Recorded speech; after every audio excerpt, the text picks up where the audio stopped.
Tadi saya dibisiki oleh sekjen saya, Ibu hanya dikasih waktu 20 menit. Jadi saya terus pikir kan, karena saya selalu suka maunya saya. Kalau di partai saya bisa sampai 3 jam kasih yang namanya kebangsaan dan lain sebagainya. Jadi tadi sambil duduk saya menyindir Pak Mau Parar Siahaan, karena waktu saya baca di sini kaget karena belum belakangnya. Jadi saya usul, makanya tadi Mbak MC memotong nama panjang diganti sama M Siahaan.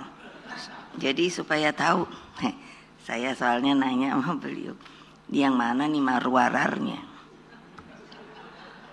Jadi kalau boleh saya nanya lagi, mau berapa menit?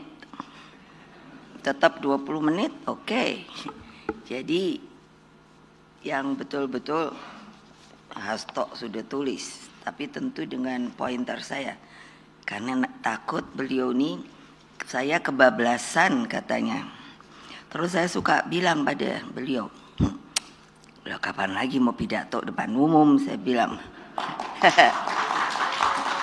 Apalagi ini para ahli kan. Nah itu, jadi tadi Mbak MC mohon dengan sangat, kalau mau pakai gelar saya juga, situ mesti tahu betul. Jelek-jelek, profesor saya 3, tapi tidak beli. Honoris causa saya doktor itu 10. Ini masih berapa ya? 4 atau 5 lagi ya. Karena waktu Covid kan, bukan saya mau menyombongkan diri, karena saya tadi guyon sama Pak Todung. Pak Todung. Apa tuh namanya ya kalau bikin terus akhirnya dipakai buat serangan sendiri. Lah saya ini jelek-jelek karena dipanggil presiden, yang bikin MK, yang bikin KPK, yang memisahkan TNI Polri. Terus dipikir tuh gampang, susah loh. Mesti tanya dulu ahli hukum, mesti gimana dan sebagainya, dan banyak BNN, BMKG supaya tahu. Jadi sekarang kan saya kok bumerang.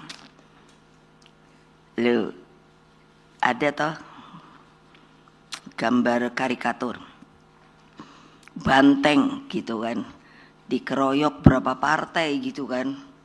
Antara ironis saya merasakan, tapi juga bangga. Yo, sendirian masih keren. Bapak-bapak, ibu-ibu, karena saya juga ada di BPIP, jadi saya mohon dengan sangat, memang saya berupaya melalui BPIP merubah, karena saya orangnya bukan asal-asalan. Saya cari ke arsip karena saya pernah menjadi paskibraka, dan saya ingat yang membuat lagu Indonesia Raya itu kan Bapak Wage Rudolf Supratman, dan saya pernah mendengarkan ketika Bapak saya juga memberikan selalu tidak langsung kepada anak-anaknya pendidikan kebangsaan. Jadi didengarkanlah itu Indonesia Raya 3 stansa. Pertanyaan, kenapa kalau menyanyikan lagu Indonesia Raya cuma 1 stansa? Karena itu untuk, ini Bung Karno juga, tidak ada yang mikir orang lain. Saya tahu betul. Di Istana Merdeka, kami tinggal di situ 22 tahun. Tiang bendera itu dirubah. Dulu bikinan Belanda. Dirubah oleh beliau menjadi 17 tingginya. Ada seperti bunga teratai, lotus. Kalau dari Buddha itu tempat duduk Buddha, namanya lotus, itu 8. Nah 45-nya itu di bawahnya. Ketika ada seorang namanya Pak Mutahar yang diberi perintah untuk membuat bagaimana menyesuaikan, akhirnya 3 stansanya tidak bisa. Makanya 1 stansa yang terkenal setiap 17 Agustus. Mohon saya minta waktu sedikit, karena kalau enggak kapan lagi saya harus menerangkan kepada terutama generasi muda yang sekarang sudah berada di dalam zona nyaman, yang tidak mau tahu sejarah kita, tidak mau untuk apa, sudah merdeka ya merdeka. Menurut saya, tadi saya tanya pada Pak Todung, di sini ada sebutan psikologis, saya pernah kuliah juga di psikologi. Jadi, apakah ini adalah sebuah perubahan peradaban dari bangsa kita? Nah ini juga tolong difikirkan. Akibat saya di BPIP, saya mencari kearsip yang real, yang 3 stansa dapat. Jadi dengan BPIP saya mencoba bahwa kalau tidak menaikkan bendera, maka kita harus menyanyikan 3 stansa. Saya sudah minta kepada kepresidenan untuk diresmikan, belum sampai hari ini mungkin tidak digugu ya. Digugu itu apa sih? Tidak diikuti. Karena kalau kita dengar tadi, itulah Indonesia Raya. Tidak, kalau saya maunya nangis terus. Kalau saya lihat mimik kan kayak melongo aja gitu, karena belum meresap di sini. Ketika saya ditugasi karena paskibraka yang pengerek bendera itu berada di BPIP. Ketika di IKN kan, jadi yang pertama saya nanya, berapakah tinggi tiangnya? Karena maksud saya kalau memang mungkin itu harus dilakukan 3 stansa. Tapi ternyata kalau mau 3 stansa itu lebih daripada 17 meter. Nah itu saya tidak tahu ada perubahan apa tidak. Karena kalau hanya 1 stansa menurut saya dari sisi psikologis Pak tidak merasuk ke dalam sanubari bangsa Indonesia sendiri menurut saya. Karena ini katanya kan mau dibincangkan sesuai apa yang di belakang. Oleh sebab itu saya juga ingin dalam setiap acara saya berupaya, karena apapun juga tadi Pak Todung juga sudah mengatakan mengenai Pancasila, Undang-Undang Dasar kita. Jadi saya selalu mengusulkan untuk kalau ada acara tentu seperti ini tidak pernikahan ya. Kalau saya bilang salam Pancasila harus dijawab salam Pancasila. Karena saya merasa untuk mengingat supaya kita meskipun sudah merdeka, saya minta dari ahli-ahli sejarah belum selesai. Berapakah? Kapankah? Ini Kompas. Coba ikut teliti. Mulai 3,5 abad kita dijajah. Katanya, saya suruh menggugat pada ahli-ahli sejarah. Buktikan. Saya bilang kok enak amat ya bapaknya aja masih sempat ketemu istri. Saya bilang 3,5 abad lo dijajah. Terus sekarang anak mudanya ya sudah ibu. Kalau sudah merdeka ya merdeka.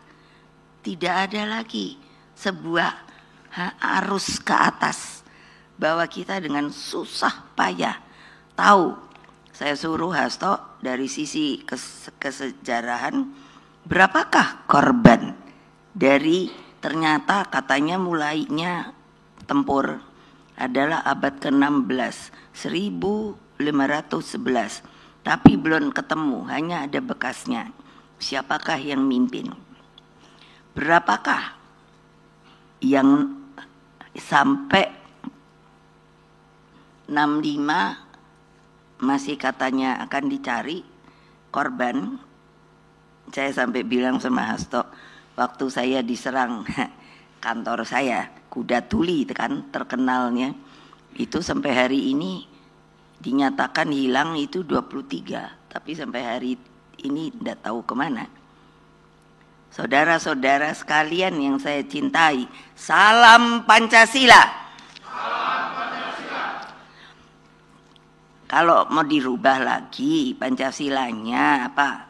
Makanya saya teriak-teriak supaya pada ingat, kalian bisa ada di sini. Dulu apa bisa ada? Ada hotel? Enggak. Orang pada mati. Ada 2 orang. Itu kan nanti dibilang, oh Ibu Mega tuh melankolis saja bisanya. No. Ada 2 orang bilang pada Bung Karno. Nanti saya kasih ini ya. Dengan bahagia saya akan menerima hukuman gantung ini. Mati syahid. Apakah ada? Sekarang hanya bisanya bagaimana berkuasa, bagaimana cari duit. Saya kan tadi bilang ini bumerang. Lah polisi, lah saya mau ketemu Pak Sigit aja. Katanya banyak, Ibu jangan panggil Pak Sigit, ngapain? Orang dia lebih muda dari saya. Saya mau ketemu aja nggak berani sampai hari ini. Berarti apa? Saudara-saudara sekalian, tadinya saya mau teriak merdeka, merdeka, merdeka. Ntar yang di sini karena saya harus lihat toh. Nanti kalau suruh teriak merdeka apa menggerutu. Orang sudah merdeka kok suruh teriak-teriak merdeka. Supaya di dalam hati sanubarimu, kamu adalah warga negara Indonesia yang merdeka. Kalau tidak, dijajah lagi. Bisakah kita mengadakannya di sebuah hotel? No. Ingat, saya udah tua loh. Bulan depan saya umurnya 78. Kalau sekarang dulu berapa hari lalu 1 tahunan ini saya selalu bilang saya temannya James Bond 007. Nah coba bayangkan gak ada yang bisa kayak pidato seperti saya ini. Saya dengarkan, aduh lemes deh saya. Jadi dari sisi psikologis yang saya juga ingin tolong bantu saya. Bagaimanakah yang harus membuat seseorang dengan pergumulan yang dapat betul menjadi seorang leader. Bung Karno, saya kan kebetulan kenal semua. Bung Karno, Pak Hatta, Pak Sahri, semua tuh kan dipanggilnya Bung, Bung, Bung, Bung. Saya tanya pada ayah saya, why? Supaya tidak ada batas. Wah kalau sekarang kan seperti saya aja presiden kelima, kadang-kadang saya ya kok kesel ya. Baru mau duduk sudah datang tuh orang kalau dilihat. Tapi ya saya udah diem, itu kan protokoler. Kalau mau berdiri liwat gitu, nanti kan langsung lagi ada yang duduk tentara atau polisi langsung berdiri. Siap, hormat. Tapi kan lama-lama saya pikir nih, ini kan apa sih? Pro forma gitu loh. Kalau kapan-kapan diundang dong saya kalian saya ajari sampai 3 jam 4 jam sampai tinggal kalian udah kelenger apa belum lo ya. Itu ada Seno anak muda dulunya saya terus senang, aduh ada juga nih penerus. Kalau enggak tua-tua melulu gitu mau jadi apa? Pertanyaan saya untuk didengar bagi mereka yang masuk ke dalam partai, apa gunanya partai? Bung Karno mengatakan ketika beliau sudah ikut Pak Cokro, makanya baca sejarah, maka beliau bilang tidak ada bisa mengorganisir massa. Nanti kalau dibilang massa komunis, tidak. Supaya tahu juga MPR sekarang sudah mencabut tabnya yang dibikin oleh Pak Harto. Bagaimana Bung Karno itu dikatakan seperti tanda kutip pengkhianat negara. Masuk akal apa tidak? Silakan berpikir yang logik objektif. Ayah saya pada waktu itu presiden pertama, juga mungkin pertama terakhir, karena dijadikan presiden seumur hidup. Terus tab itu mengatakan Soekarno itu pengkhianat, akan seperti mengkudeta. Lalu yang dikudeta siapa? Ayo, yang dikudeta siapa? Bung Karno. Lucu tau. Itu artinya Pak Harto karena kekuasaan lupa dia. Yang mau dikudeta oleh siapa yang berkudeta adalah orang yang sama. Lalu dibilangnya bekerja sama partai terlarang komunis. Pertanyaan saya, kenapa Bung Karno bisa dijadikan presiden seumur hidup? Karena mana mungkin Bung Karno kalau mau cari teman yang terlarang. Pakai logika. Dan menurut saya sudah bilang bahwa semua pikirannya, idenya, dan lain sebagainya sudah bisa. Nah, tolong untuk Kompas untuk disebarluaskan kembali. Sudah bisa? Saya sudah mulai. Supaya rakyat Indonesia dimanapun kamu berada, kamu seharusnya mengetahui ide gagasan dari presiden pertama kamu yang telah dijatuhkan dengan cara yang tidak baik. Apakah, nah ini ada terusannya ke sini. Apakah yang ditulis di sini itu akan terjadi lagi? Terserah. Saya selalu bilang, kalau kalian sudah nyaman lalu takut, terserah. Saya hanya menitipkan apa kata-kata saya yang saya omongkan karena saya dapat dari Bung Karno. Gak ada Bung Karno, gak ada negeri ini, tahu kenapa? Saya sampai bilang sama ayah saya, kesian Bung Karno, gak pernah pacaran dia, pacarannya sama penjara. Ketika dia membuat sebuah partai pertama, kalau tidak salah itu yang kedua mungkin, tapi kalau saya ingat itu pertama, Partai Nasional Indonesia, apa hadiahnya? Keluar masuk penjara. Apa itu enggak gagah? Menurut saya itu seorang berwibawa. Oleh sebab itu Pak Todung dan lain sebagainya, tolong pikirin, bantu saya. Untuk menjadi seorang presiden di Republik Indonesia ini ternyata tidak mudah. Selain harus pintar, visioner, penuh yang namanya ide, tapi juga cinta pada negerinya. Saya ini sampai bingung. Lah saya iki apa yo salahe? Kan gitu toh, sebagai manusia biasa. Saya nanya, ngomong maunya sama Kapolri. Loh, saya warga negara enggak? Saya kan gitu. Ada, boleh deh cari tayangannya, terbuka. Karena katanya saya mengintimidasi Kapolri. Yeah. Oh iya, saya kalau ngomong emang gini, tapi cespleng gitu loh. Artinya enggak manis-manis, enggak dak gitu. Kenapa? Loh itu kebenaran. Orang kan sekarang senangnya poles-poles. Saya enggak, karena bukan buat saya. Bagi diri saya sudah selesai. Ini bangsa dan negara saya, titipan dari bapak saya. Nah, jadi omongan saya nggak mau didengarkan nggak apa-apa. Tapi kalau tidak didengarkan, saya yakin Indonesia akan menjadi dikuasai lagi oleh siapa? Dipikir penjajah nggak ada, masih tetap ada. Tapi tidak dengan cara dulu. Pasti bisa dengan teknologi dan lain sebagainya. Silakan, mau jadi orang dijajah, saya ndak mau. Saya bilang sama anak cucu saya, jangan sekali-kali mau dijajah kembali.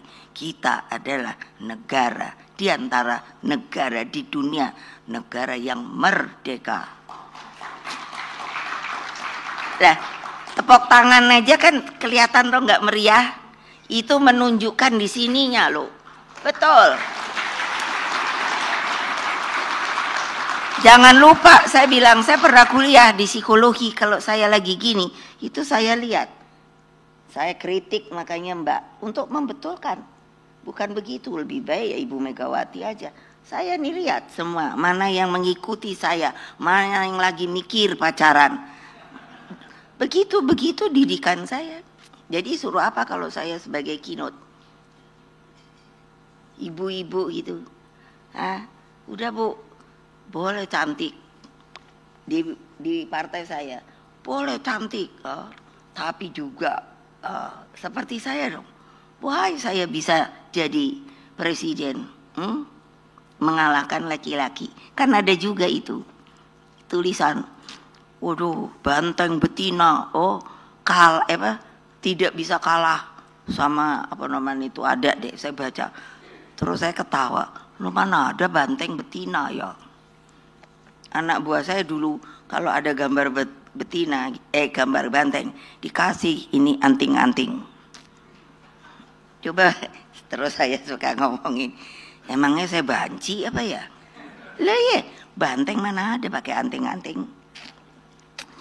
Nah, ini titipan saya, tolong pikirkan deh, jangan enak-enak deh.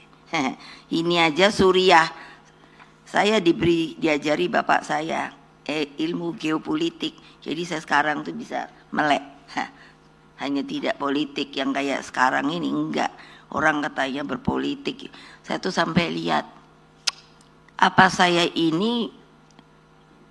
Saya pernah dulu zaman Pak Harto dipanggil polisi 3 kali, kejaksaan, terus sampai dari jam 8 pagi sampai hampir malam jam 8 lah. Saya datangi sebagai warga negara. Terus saya nanya, ini saya ini mau ditangkap atau apa gitu. Jadi menurut saya rasa takut itu ilusi, tahu. Lah saya datang ya nggak diapa-apain karena saya bisa menyatakan kebenaran. Saya nanya dari pertanyaan bolak-balik, yang mana sih sebetulnya kamu mau nangkep saya? Gitu dong, gagah. Seno kalau buat tepok tangan kamu. Nah gitu. Jangan ikutin orang. Kan saya sambil lihat nih ibu-ibunya. Oh, ibu-ibu sekarang. Saya itu kan ditawari.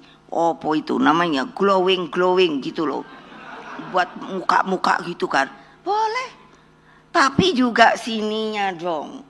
Buat kayak Ibu Kartini, kayak Laksamana Malahayati. Wah, kemarin ini diminta Ratu Kalinyamat. Nah, kalau kalian cuman dandan apa pakai bedak-bedak glowing, kalau ditanya gugup nggak bisa pidato apa, aduh malu udah gua. Sebagai perempuan berarti saya ini berarti memang badannya aja perempuan. Tapi laki-laki juga banyak kok penakut. Gile. Nah, saudara-saudara sekalian, karena katanya untuk di luar juga, rakyatku yang tercinta, warga negara Indonesia dimanapun kamu berada, ini Ibu Megawati ibumu, tahu? Saya mau ngomong.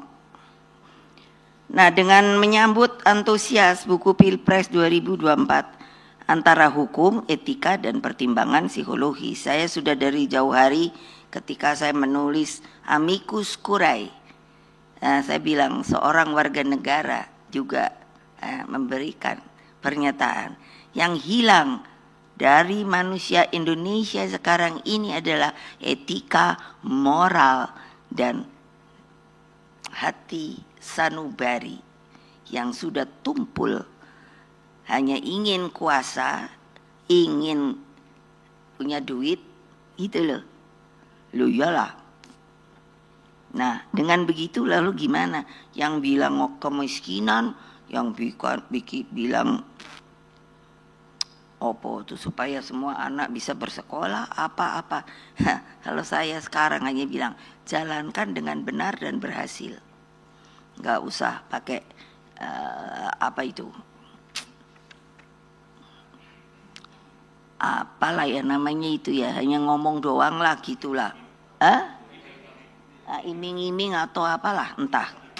Mbak udahlah jalankan aja lah. Saya 2 tahun wapres. Tapi saya kalau boleh ngomong, acting presiden. Karena apa? Disuruh sama Gus Dur ke sono. Saya jalankan beres. Ini supaya tahu nih Bu Mega, karena banyak orang nggak tahu gitu. Nah, terus saya mau meremehkan saya. Oh jangan deh kali ini. Ya. Kenapa? 5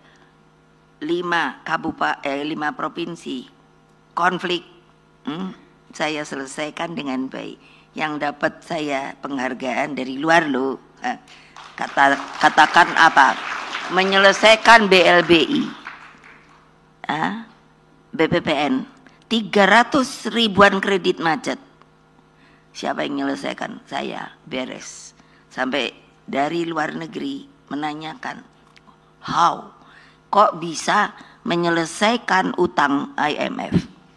Ya gitu loh. Tapi mana pernah saya ngomong? Enggak. Tapi kalau sekarang saya mikir umurku udah mau 378. Kalau yang di atas bersiul, going home gitu gimana? Terus kayak gini keadaannya, takut gitu, udah zona nyaman, nggak mau lagi yang namanya apa yang inspirasi dari yang namanya pemimpin negeri ini. Terus kalian dipikirnya akan, oh ya maaf ya, seperti pengusaha, saya banyak kenal pengusaha, kan kalau ini nggak apa-apa, kalau ada utang atau apa. Mereka kenapa? Karena saya menyelesaikan cara utang mereka, BLBI. Makanya banyak dari luar negeri nanya, how bisa selesai? Nah kan mereka suka bilangnya, ya udah nggak usah di Indonesia, ke Singapura kayak apa. It's up to you, but lo orang mana gitu aja kalau saya. Nah makanya ini udah mesti selesai ya.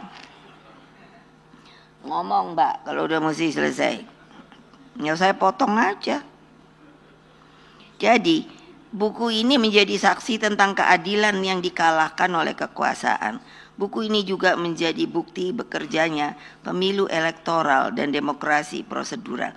Makanya saya tadi mikir apa yang kurang. Saya presiden yang menjalankan loh pemilu langsung. Udah gitu bukannya kita yang ngomong, orang luar. Dinyatakan sebagai pemilu yang demokratis. Jadi bukannya saya mau pakai pujian-pujian, enggak. Karena saya jalankan sesuai kekuasaan saya sebagai Presiden Republik Indonesia gitu. Enggak kayak sekarang. Makanya kok saya jadi bumerang, enak aja. Gawat deh. Iya betul gawat. Buku ini juga menjadi bukti bekerjanya pemilu elektoral dan demokrasi prosedural. Ya memang iya pura-pura demokrasi. Tapi padahal enggak. Mereka yang merasa tolong akulah, enggak bisa ditutup-tutup. Karena namanya kesalahan, enggak bisa diperbaiki. Pasti ada buktinya. Melalui pemilu elektoral, suara rakyat menjadi objek kekuasaan. Atas nama elektoral, seluruh penggunaan instrumen dan sumber daya negara dilegalkan. Saudara-saudara sekalian, tadi atau kapan ya, Mbak Ani, Menteri Luar Negeri, Menteri Keuangan sudah mengatakan loh, defisit kita berapa? Itu tahu nggak? Yang saya dakdikduk. Karena saya mengalami ketika krisis itu, yang saya bilang BLBI itu bisa saya gerakkan kembali dengan berhati-hati. Yang namanya keuangan itu saya tata.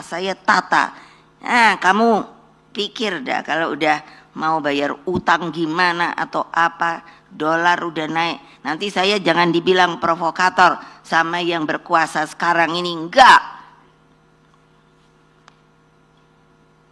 Kenyataan gitu loh, gila deh. Atas nama elektoral, seluruh penggunaan instrumen dan sumber daya negara dilegalkan, sedangkan demokrasi prosedural hanya menjadi basis legitimasi pilpres yang sebenarnya telah cacat. Saya bilang MK saya yang bikin, iya toh? Lah kok jadi yang bumerang tuh kan gini, maunya saya kan baik-baik gitu ya. Wah ini Pak Siahaan Mbok juga punya gitu loh, yang namanya Masa nggak malu ya yang namanya itu opo Hakim MK. Pak Jimli boleh panggil. Suruh ngaku dia. Saya jadikan dia MK pertama kan. Saya Presiden Republik Indonesia. Sampai saya nyari sendiri gedung untuk melihat MK itu, Mahkamah Konstitusi itu berwibawa di dalam ring 1 loh, di jalan apa kuwi? Nah itu saya yang nyari. Pak Jimli, kamu jadi jaga ini supaya tetap berwibawa. Hai, sekarang melehek. Bilang, udah dah, kalau jadi hakim jangan dah terima duit. No, pada diem tau, nggak berani gitu. Mbok bilang, iya itu bener bu gitu. Pada diem, lihat takut. Yo, saya ngomong bener. Loh, padahal saya bilang itu Pak Jimli suruh panggil. Oh iya mbak gitu, iya loh, udah keren loh kamu. Kenapa sih dibikin MK? Karena waktu itu saya tetap minta reformasi. Bahwa MPR itu jangan diturunkan kayak sekarang. Tapi pada nggak mau, nggak tahu kenapa. Saya bilang itu tentu harus menjadi tertinggi. Gitu loh.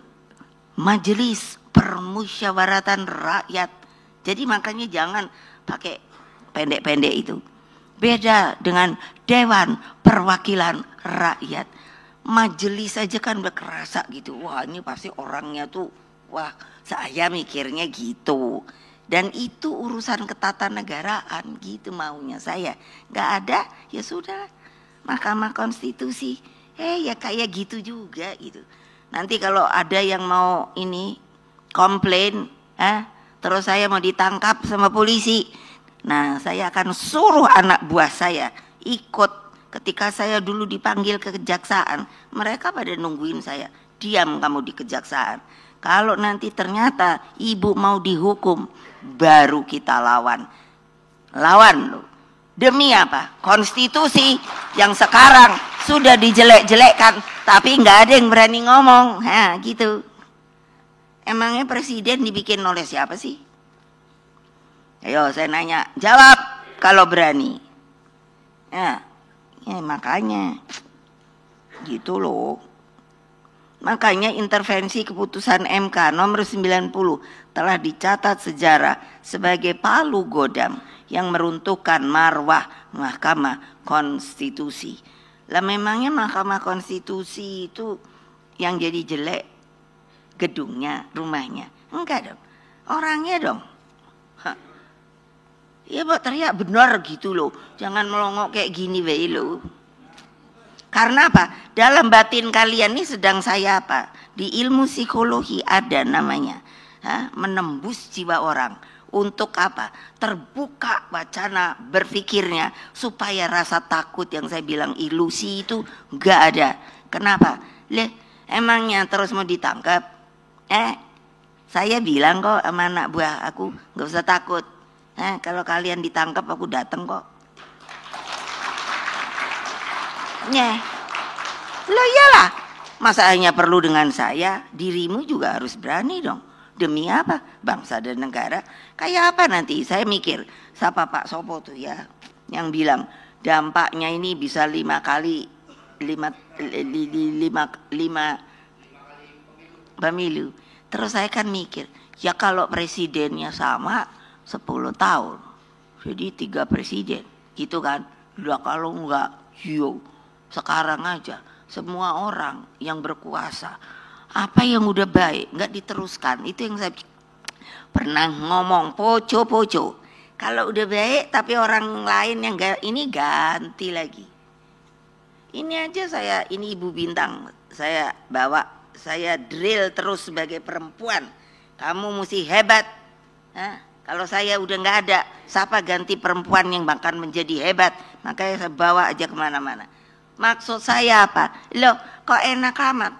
Hanya untuk menunjukkan ini adalah hasilnya saya. Gitu loh sekarang. Tuh kayak gimana tuh Pak Todung? Dari ilmu psikologi. Makanya saya bilang, please sekarang harus dibuat sebuah kriteria yang namanya seseorang kalau mau jadi presiden bukan hanya punya partai aja. Saya nggak tahu, mesti dipikirin bareng-bareng. Supaya apa? Jadi 10 tahun 10 tahun, tapi buktinya dar 10 tahun. Gitu loh. Hai, gawat deh. Republik ini nggak. Nah ini, hai, Pancasila dan konstitusi tidak mengenal keadilan elektoral. Itu udah namanya Pancasila, boleh sebut aja deh. Keadilan ya keadilan, gitu loh. Itu yang nggak ada dalam pikiran orang sekarang. Semua mau naik pangkat supaya gimana ya? Oh ya, harus nurut sama orang berkuasanya supaya dapat reward. Setelah itu di situ kan supaya gampang ya tempat itu, bahwa ada duitnya apa enggak. Kenapa saya bisa tahu seperti itu? Pengalaman. Saya ini multi pengalaman untuk republik ini loh. Jadi saya tahu orang ini kayak gini, oh orang ini kayak gini. Hai, gawat loh. Keadilan ya keadilan, tidak ada makna atau tafsir lain. Keadilan lahir dari pemikiran jernih, hati yang bersih dan lepas bebas dari segala bentuk kepentingan. Jadi harus juga selesai sama diri. Lucu gak? Boleh dah saya ngadu. Jadi saya tuh mikir, oh kayak gitu, saya tadinya nggak tahu. Saya disuruh pegang, namanya juga BRIN, Badan Riset Inovasi Nasional. Tadinya saya pikir kalau gitu gaji saya 2 dong gitu. Nggak taunya cuma 1, coba.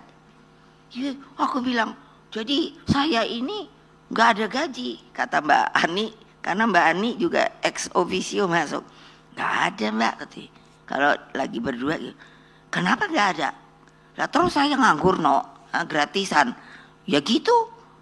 Wah kalau gitu mau ngomong dah, aku mau ini resign gitu kan. Nggak boleh, tapi nggak boleh gaji. Yang lebih lucu supaya tahu, saya wapres presiden, terus kan nanya ya otomatis pensiun wapres sama presiden itu ngambil di mana gitu kan, karena saya kan nggak pernah ngurusin. Terus dari seknek, ibu harus milih, maksudnya iya karena pensiun tuh 1 loh, jadi saya selama wapres itu loh terserah ibu mau yang mana. Ya saya juga mikir dong, nggak taunya antara wapres sama pensiun presiden bedanya cuma sauplek. Nah lo jangan ketawa, lo biar tahu kalau jadi presiden dipikir enak, bener gak? Terus gaya ibu nanti, bukan saya aja, semua presiden. Nah kayak sekarang lucu lagi supaya tahu nggak, bapak saya presiden pertama Republik Indonesia, pahlawan nasional, proklamator, bapak bangsa, nggak punya rumah, tahu nggak? Rumah dari pemerintah, ini lagi diurus nih. Aku bilang gile deh Indonesia nih, keren tau. Jadi nggak punya, jadi kan saya lagi mesti ngurus lagi. Udah gitu bu ya kasihin aja gitu. Ini juga presiden gitu. Gitu aja ngurus aja. Segala semua jadi birokrasi itu mungkin panjangnya berapa kilometer. Lo ya dong, itu hak. Betul apa tidak? Awas lo ya kalau nggak teriak-teriak. Nanti hak kamu pula saya buang. Gitu. Lo ya lucu deh. Yang jadi sekarang aduh capek banget sih. Udah nggak, tapi itu udah dicabut, sekarang mesti ngurusin rumah lah, gaji nggak pernah diberikan ternyata, karena waktu itu ada tap itu bahwa Bung Karno adalah pengkhianat bangsa, bre. Aku bilang pada gila deh nih orang. Apa sih sebenarnya orang udah tahu Bung Karno itu buat negara ini, kalau nggak keluar masuk, yang saya bilang dia nggak pacaran masa mudanya. Kasihan banget deh bapak saya. Nah jadi mesti gimana dong? Jadi keadilan lahir dari pemikiran jernih, hati yang bersih dan lepas bebas dari segala bentuk kepentingan. Frasa pertama dalam setiap keputusan hakim selalu diawali dengan demi keadilan berdasarkan ketuhanan yang Maha Esa. Lah saya tuh yang suka mikiri tau, dia tuh ngomong kosong doang apa biaya. Lah saya aja juga disumpah, sumpah dengan yang namanya apa toh, satu lagi, kalau kita sumpah sama janji jabatan itu lebih ringan janji jabatan. Tapi kalau sumpah kan pakai Al-Qur'an lah. Sinilah. Kalau dari Hindu ada apalah, dari Kristen lupa ya. Masya Allah. Hah? Sampai saya kepingin tuh datengin tuh Pak hakim-hakim. Lo jangan jadi hakim lo. Kalau rasa kemanusiaan kalian gak ada, enak aja ketok, dok. Terus kayak keren gitu, enggak lah. Tulis tuh, bilangin tuh sama segala hakim. Loh, suruh ngomongnya gini, presiden kelima ngomong gitu, yang bikin MK. Nah itu Pak nggak bumerang sama saya. Maaf ya, saya sebut nama. Saya waktu sopo namanya itu, Pak sopo? Usman siapa namanya? Lah ya, kan saya juga bingung ya. Ngapain dia yang jadi? Sopo dia? Saya belum tahu loh. Saya nggak ngurusin kan. Tapi kan saya kalau lagi kepingin tahu pasti berhasil. Dibilang, oh beliau begini. Terus saya pikir, ya saya rasanya, tahu deh. Yang namanya hakim-hakim MK yang senior, yang bagus, saya garuk-garuk kepala.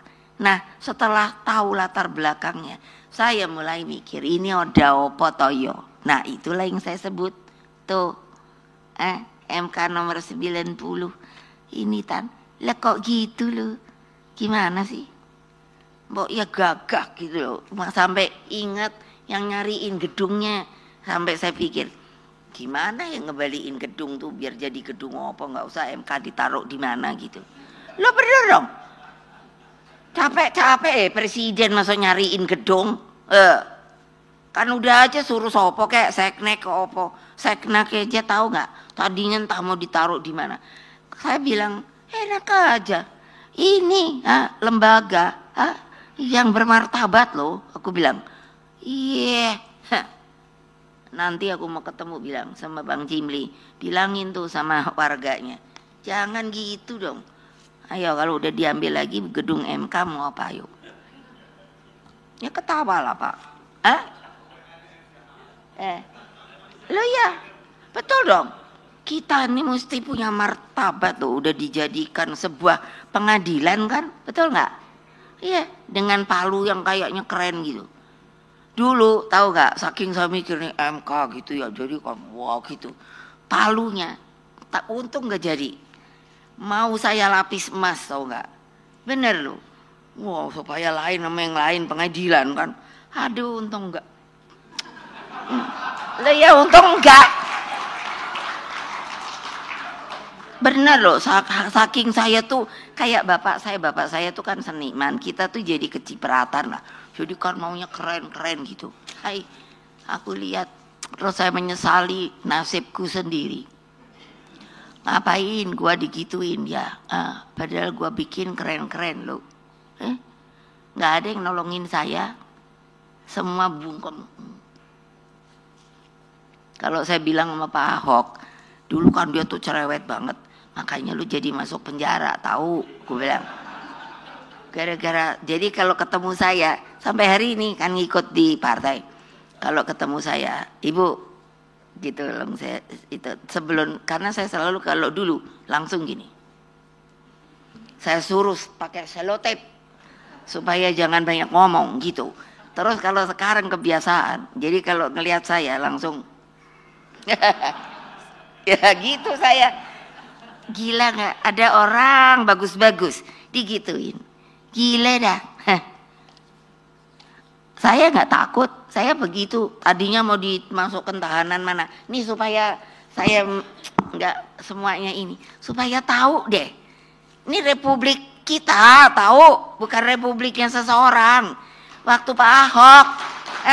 Lah saya bilang Nora nggak salah. Ternyata kan benar. Dipotong-potong sama namanya Buniani. Dia pula masuk ke tahanan. Iya. Terus wah. Yang namanya Kak Hakim, terus suruh masuknya ke situ Pak, Ngediku, Cipinang.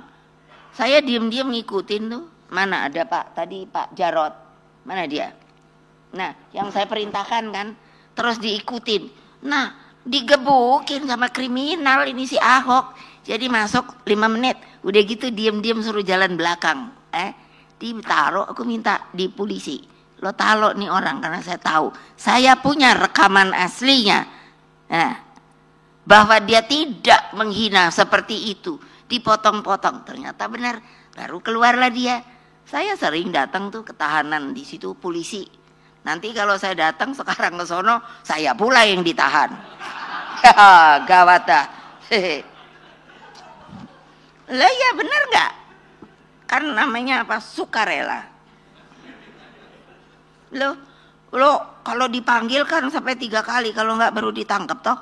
Ya, kan ada panggilan. Terus mesti datang. Lah saya selalu datang sukarela. Waktu dipanggil sama polisi ke Komdak lah. Terus ada tuh ini mesti tahu nih mainannya polisi. Apa tuh namanya? Kapolres Jakarta Ngedi. Tahu-tahu saya dipanggil, ya saya datang aja toh. Saya nih tahu nggak, warga negara mestinya dapat plakat topo gitu, warga negara terbaik di Indonesia. Dipanggil polisi, oke. Udah toh, terus ditanya nih, pakai dulu kan masih ketikan toh, tertok. Jadi bolak-balik. Jadi saya nanya sama adik polisi yang ketak-ketik ini, ngomong-ngomong, benernya ngapain sih? Udah tak jawab semua. Dianya terus bilang, Mbak, karena saya lihat Mbak baik, tapi berdua ya. Lu ya, saya boleh tahu dong, saya dipanggilin toh apa toh? Gitu. Apa coba? Sebenarnya ini rekayasa. Kenapa? Yang namanya Kapolresnya itu sudah masuk nominasi untuk jadi ajudannya presiden. Coba, supaya tahu loh. Nanti pasti gerah na polisi. Jangan gua coba-coba ditangkap ya. Dia loh. Masa gitu zaman saya tuh masih PDI-an. Itu. Terus yang saya seneng apa? Karena saya warga negara yang aturan. Jadi presiden kan? Iya.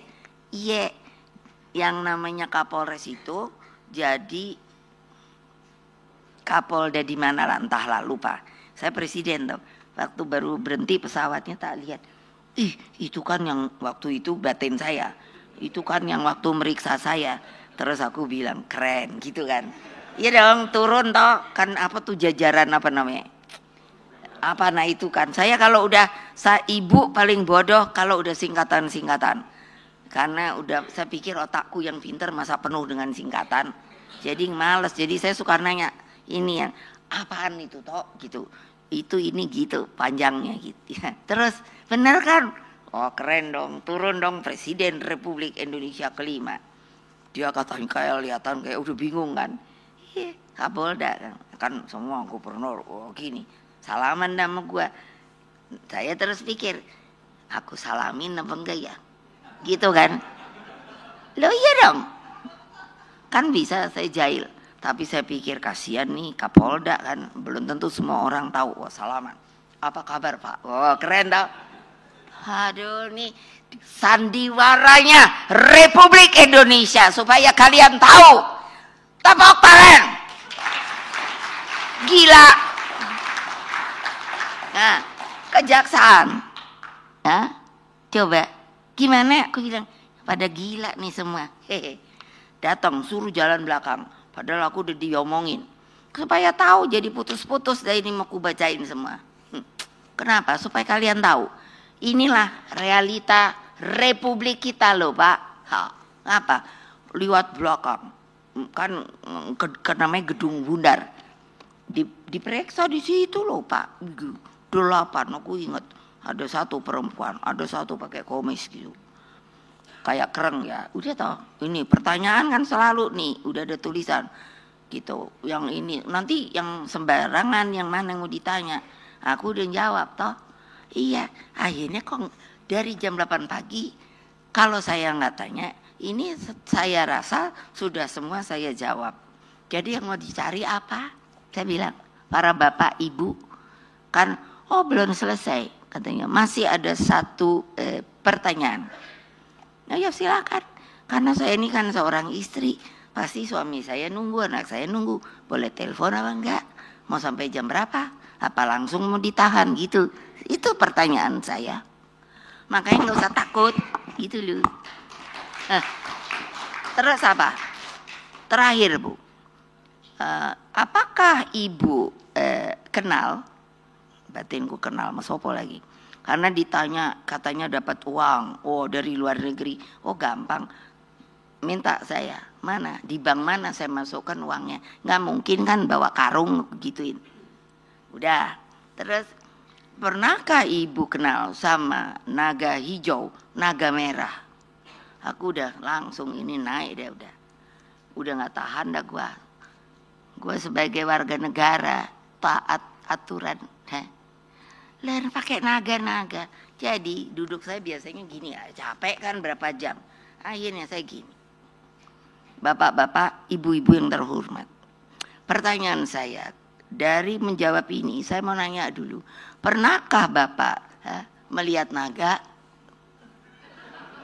Lah, ayo. Jangan ketawa. Itu pertanyaan saya. Mereka sampai kayak mau ketawa tau. Saya udah nggak tahan. Jangan membuat pertanyaan yang tidak ya para jaksa yang terhormat. Yang namanya pengacara saya nggak boleh masuk. Dia lihat ada kaca gini. Jadi gitu nggak bureng. Pada naik-naik kayaknya nih. Waduh, kayaknya ibu udah mau marah saya. Kalian itu menjadi begini, memverhor saya mau ngomong interogasi sampai lupa saking udah marah. Memverhor saya dengan hal-hal mana mungkin situ akan menjawab sudah pernah lihat naga, apalagi yang hijau dan merah. Ternyata itu simboliknya apa? Yang namanya NU hijau sama namanya PDI. Gile nggak? Saya bilang sampai verhor. Kalau kalian, saya dengan sabar, karena saya taat hukum, saya Megawati Soekarno Putri, ngerti bapak saya tuh siapa? Bapak saya keluar masuk penjara untuk sebuah ide prinsip yang benar-benar dia ingin lakukan. Kamu tak gituin batin gue dimasukin penjara, sebodoh akan duduk di tempat saya, diverhor oleh Belanda yang ada di situ. Diem semua, terus keluar dah kali bosnya ngomong terus aku disuruh pulang. Pak Todung, itu kan republik kita, dengan kepolisiannya, dengan kejaksaannya, dengan mahkamahnya, seluruh hukum Indonesia sekarang ini saya bilang sedang criss cross. Hukum yang benar dimainkan dengan hukum yang dibuat-buat. Tulis itu, silahkan. Saya tanggung jawab. Lah bener dong. Gile. Senang juga tuh saya. Waktu saya presiden, kan apa tuh? Ada gelar apa tuh? Hari jadi kejaksaan toh? Nah itu kan di ruang tunggu nih. Habis ini saya bacain semua ini. Terus apa? Aduh, kan ada, jadi kan di bawah saya toh jaksa agung ya. Di ruang tuh, Pak sini deh. Saya udah mulai jahil tuh. Pak, dulu yang meriksa saya ada di lapangan nggak? Masa toto pucat langsung bilang siap perintah ibu. Aku nanya kok Pak, kok siap perintah? Ada, mau ibu apakan? Loh ya enggak, orang aku nanya ada di lapangan enggak? Ada ibu, gitu kan. Dalam batin saya, hore, lo hormat sama gua karena kan irup. Dia dong, inspektur upacara. Ya bener dah nggak tahu. Untung saya nggak tahu namanya. Hai, seneng dah gua. Ya kan semuanya hormat, gitu-gitu kan. Wah kan presiden kan dihormati. Dalam batin, syukurin dah lo. Lo ya dong, enak aja. Mentang-mentang kayaknya, ya itu terhormat berkuasa atau apa. Sampai saya bilang, Pak, namanya Pak Rahman kalau nggak salah, iya toh? Saya bilang, Pak bilang sama dia, ntar juga pensiun Pak, nggak ada umur yang panjang. Nah kalian supaya tahu gitu, kenapa sih saya digituin mau? Karena saya cinta negeri ini. Kenapa saya mau datang ke sini? Karena saya merasa umur saya mungkin nggak tahu sampai kapan. Terus kalau ke negaraku masih begini aja, orang penakut, zona nyaman, maunya kuasa, nyari duit, jabatan, duit apa ini. Nah, terus tahu-tahu Ibu Ani bilang gitu, gimana saya nggak perih ya? Gimana saya nggak perih ya? Hah? Yang namanya negara dibuat dengan keluar masuk bapak saya, hah? Dengan namanya kalau nggak salah dari 1511 abad jadi ke-16. Kalau nggak salah dari, betul nggak? Apa namanya? Itu perang itu yang meninggal 23 juta. Can you imagine? Dengan sekarang bisa kayak gini. Pikir dong, kayak apa itu orang tuanya. Saya ajarin anak-anak saya, cucu-cucu saya, kamu bawa juga ke Taman Pahlawan. Di sana cari ada nisan tidak bernama. Boleh dibuktikan ke Kalibata. Seluruh saya kalau pergi, saya pergi ke situ. Saya hormati. Nggak ada yang memberikan bunga. Padahal dia sudah merelakan jiwa raganya buat membangun republik ini. Gile nggak? Karena kalian hanya senang, nggak mau tahu pengorbanan.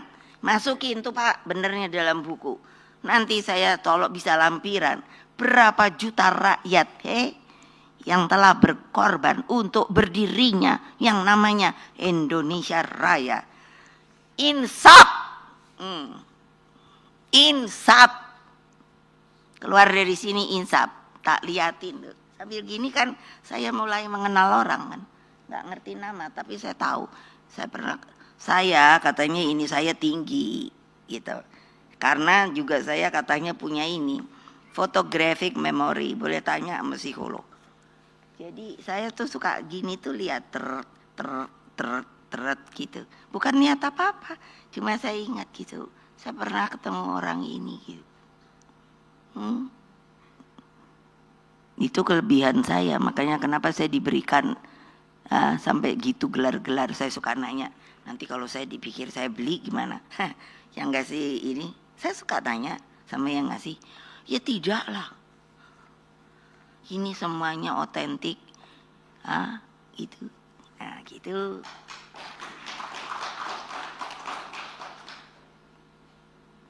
Nah, jadi tolong diingatkan tuh hakim-hakim udah disumpah. Saya bukan Gusti Allah dengan sumpah pakai Al-Quran kalau Islam. Artinya kan dia bertanggung jawab ke sana loh. Jangan lupa. Lo ya bener. Lo bener lah omongan saya. Kalau enggak ya jangan mau disumpah.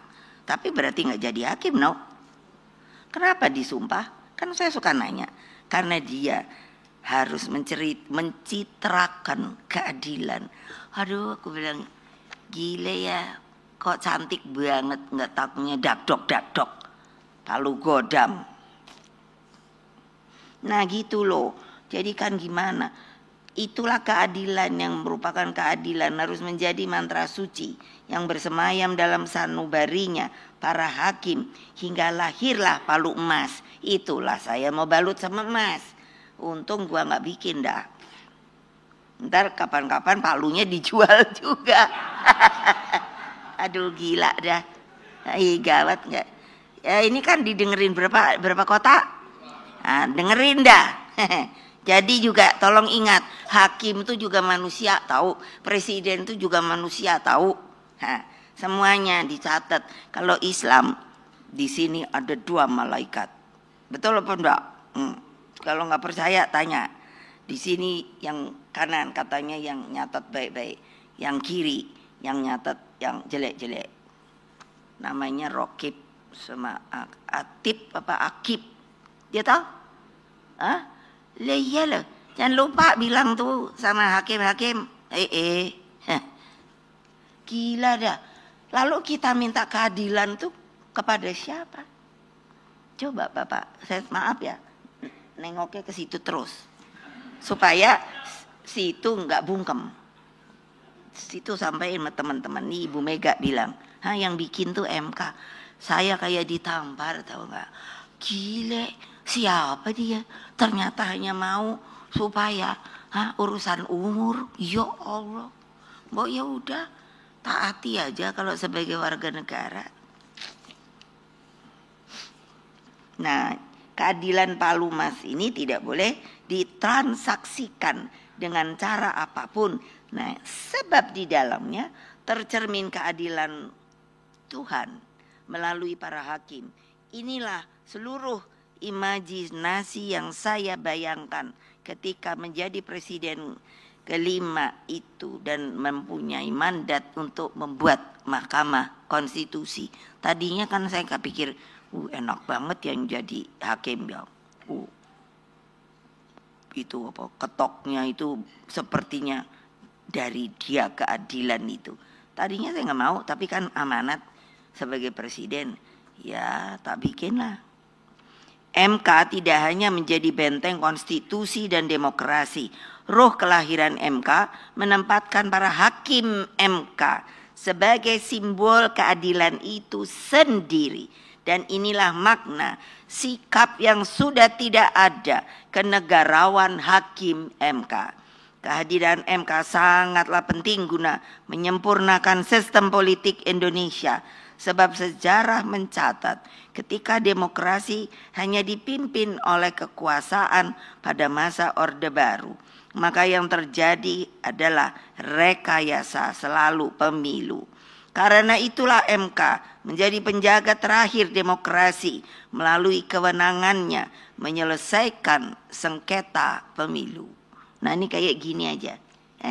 Aku udah duduk. Orang udah diumumkan, jadi untuk apa ada KPU? Udah diumumkan, masih ada yang mau ngomong, nggak sah. Aduh, heran deh.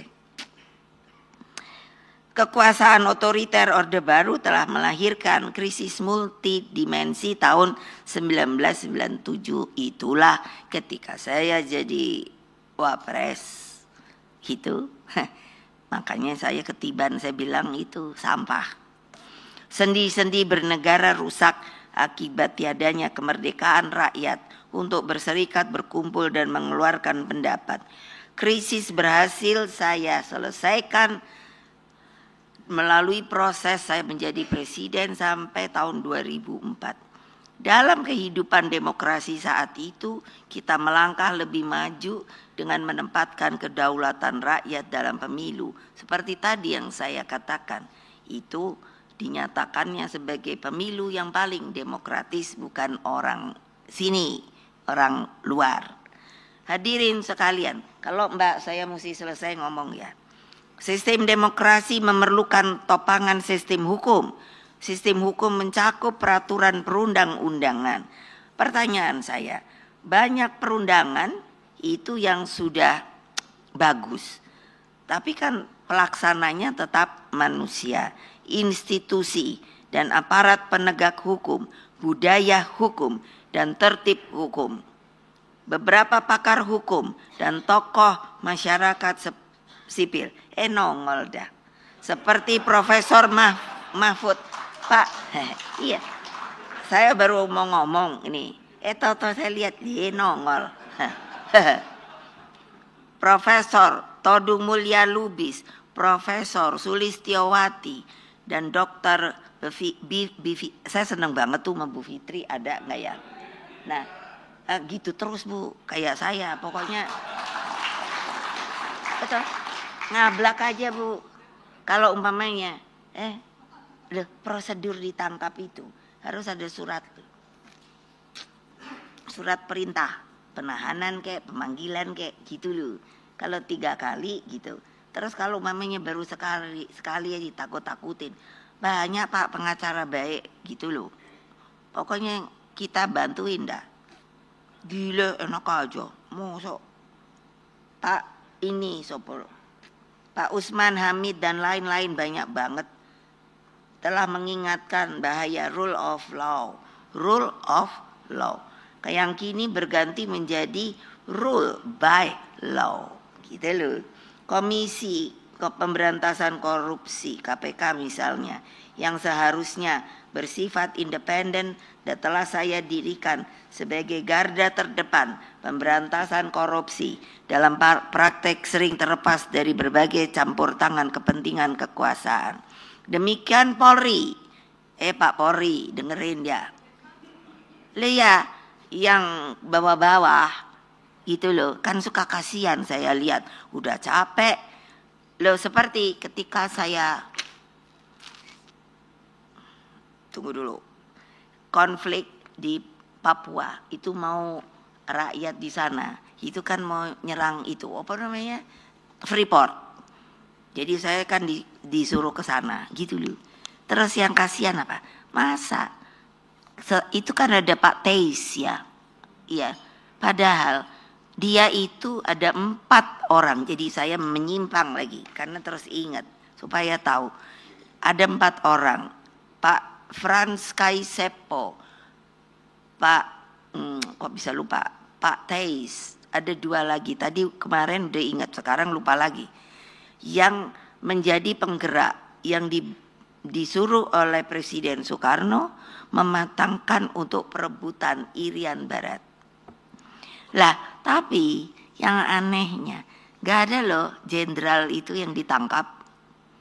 Selalu kan kerocok yang ditangkap. Ya loh, karena alasannya dia yang melakukan dan itu salah perintah. Kesel saya. Masa gitu? Hanya dengan, ya terang dong, dianya menjalankan perintah. Kalau nggak jalanin perintah, diturunin pangkat.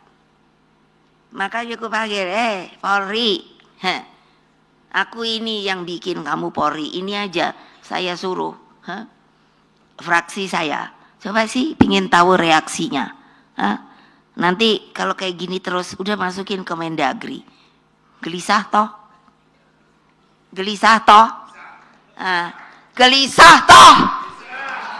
nah, udah pada minta, udah tetap aja Polri ya Polri, gimana saya nggak segini, biarin tuh, jangan dipotong ya kalau gininya saya, sama TV tuh, ya gila dong, gimana sih maunya, coba pikirkan, ya, coba, saya akan lihat, kok pangkatnya opo yuk, apa ya, saya ini suka lupa pangkat pula, kalau kombes itu kan koyok kolonel ya, nah kalau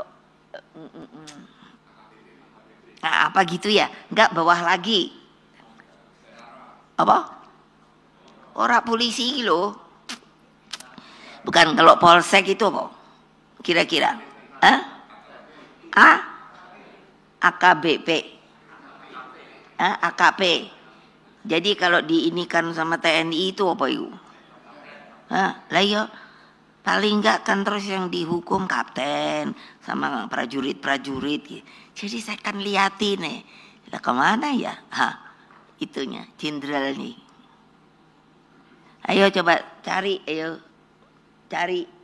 data, di dalam ini persoalan, pasti yang dihukum enggak dipecat itu para jenderal loh. Loh saya kan pernah presiden toh. Loh, jadi lah kok kesalahan ditimpakan kepada anak buah, padahal anak buah kalau enggak menurut perintah udah pasti out, maksudnya diturunkan atau di apa.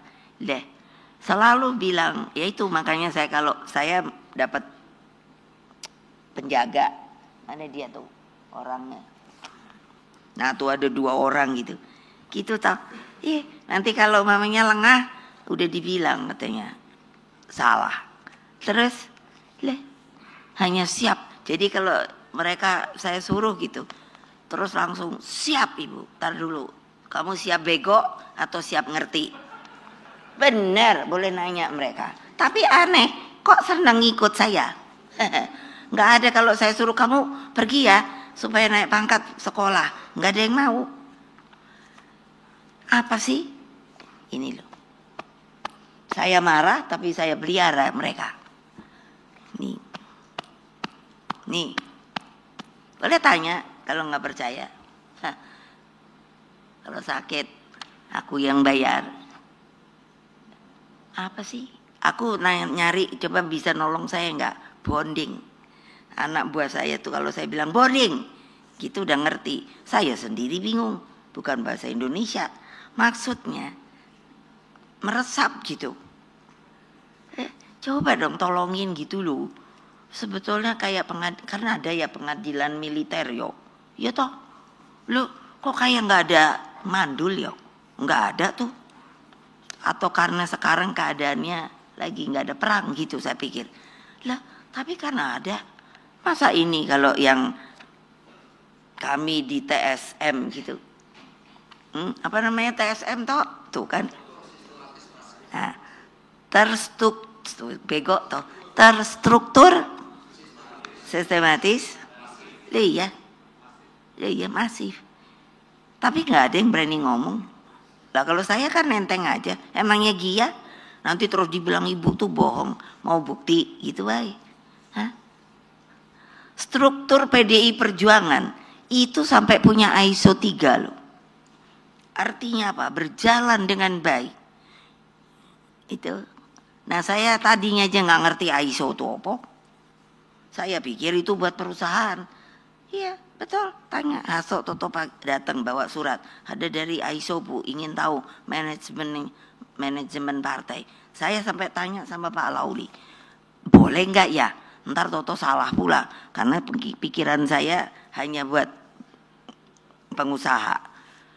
Lauli bingung pula. Lah kok kamu aja hukum bingung, lah saya apalagi. Tapi nggak ada kok Bu kayaknya larangan, jadi boleh. Bener lo ya, gue kan Pak Lauli dari PDI, lo tanggung jawab lo ya.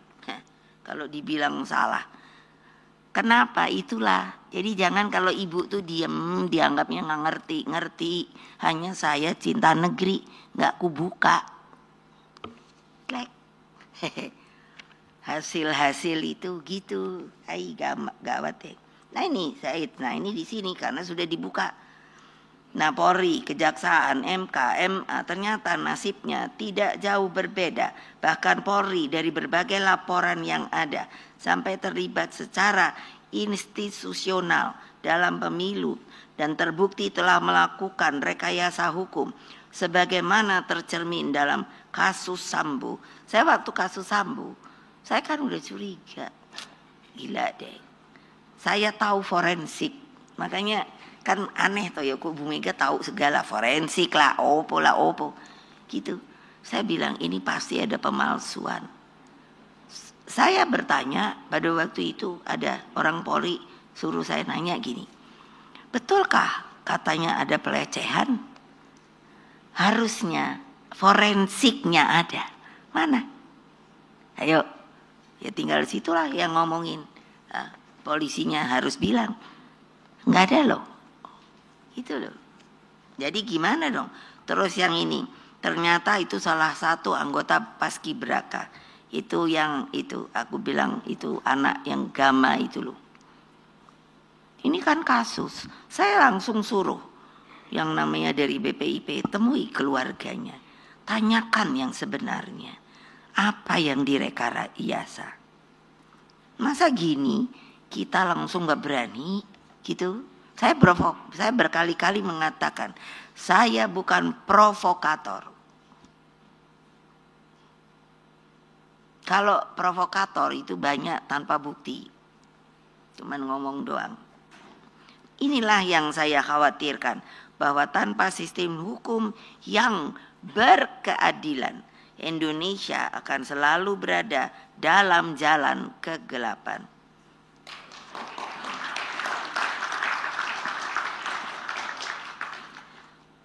Kalau nanti dibilangnya lagi, oh Ibu Mega tuh rupanya niru-niru komunis. Saya kalau anak buah saya itu boleh nanya Mas Eno, ya. Jadi kalau lagi saya ngomong yang sampai 3 jam itu saya lihat ketahanannya. Tanya deh, apa? Nanti kan ngantuk ya? Iya, ntar kan aku lihat. Karena saya gini kan, gitu loh. Benar loh, bukannya maksudnya nakutin, enggak. Akan saya lihat. Karena saya bisa tahu mana yang mengikuti, tapi mana yang hanya ya asal hadir, apalagi yang tadi saya bilang kali ingat pacar gitu.